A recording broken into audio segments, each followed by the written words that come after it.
امریکہ کی سیاست میں اسرائیل کے معاملے پر ایک بڑی تبدیلی سامنے آ رہی ہے۔ جی ہاں، بہت بڑی خبر ہے۔ امریکی ایوان نمائندگان میں پہلی بار ریکارڈ تعداد میں ڈیموکریٹ ارکان نے اسرائیل کو دی جانے والی امریکی فوجی امداد روکنے کے حق میں ووٹ دیا ہے۔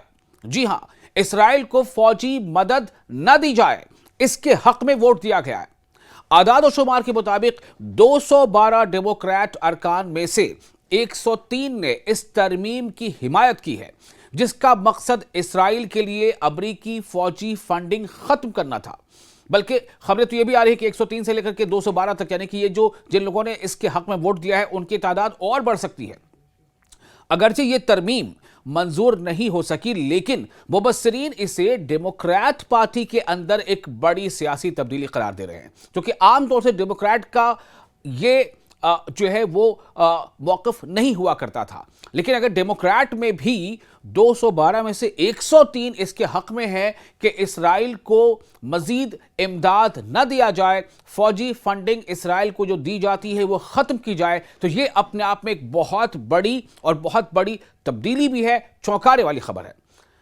میں نے پھر کہا کہ اگر یہ ترمیم منظور نہیں ہو سکی، لیکن جو کامنٹیٹرز ہیں، پولیٹیکل کامنٹیٹرز، وہ اسے ڈیموکریٹ پارٹی کے اندر ایک بڑی سیاسی تبدیلی قرار دے رہے ہیں۔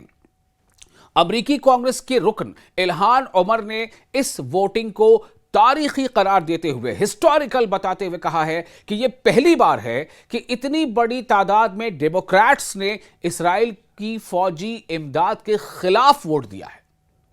انہوں نے کہا کہ یہ سب لاکھوں لوگوں کی مسلسل آواز اٹھانے، احتجاج کرنے یعنی پروٹیسٹ کرنے اور خاموش نہ رہنے کا نتیجہ ہے۔ ان کے مطابق عوامی تحریک یعنی پبلک موومنٹس واقعی فرق ڈال رہی ہے اور اس جد و جہد کو مزید مضبوط کرنے کی ضرورت ہے۔ وہیں دوسری جانب کانگریس کی رکن سمر لی نے کہا ہے کہ یہ ووٹ ڈیموکریٹ پارٹی کے اندر ایک واضح تبدیلی کی نشاندہی کرتا ہے۔ کس طرح سے ڈیموکریٹس کے اندر بھی اب جو اسرائیل کو لے کر سوچ ہے وہ تبدیل ہو رہی ہے، وہ بدل رہی ہے۔ اب لوگ حق کی بات کی طرف مڑ رہے ہیں، نہ کہ آنکھیں بند کر کے کسی کا لگاتار ساتھ دینا۔ تاہم ان کا کہنا تھا کہ ان کے نزدیک اب بھی کسی بھی رکن کانگریس کے لیے اسرائیل کو ایسی امداد دینا درست نہیں جو ان کے بقول غزہ میں جاری نسل کشی کو یعنی جینوسائیڈ کو مزید طاقت دیتا ہو۔ ادھر کانگریس مین رو کھنہ نے ان سابق ارکان کو خراج تحسین پیش کیا جنہوں نے 2 سال پہلے یہی موقف اختیار کیا تھا، یعنی جن لوگوں نے 2 سال پہلے بھی، حالانکہ ان کی تعداد کم رہی تھی، لیکن ان کا اس وقت یہی موقف تھا، یہی سٹینڈ تھا کہ اسرائیل کو دی جانے والی ملٹری فنڈنگ بند کی جائے کیونکہ اسرائیل جینوسائیڈ کر رہا ہے۔ اب ان کے بارے میں کہا جا رہا ہے کہ ان سابق ارکان کو خراج تحسین پیش کیا گیا جنہوں نے 2 سال پہلے یہی موقف اختیار کیا تھا۔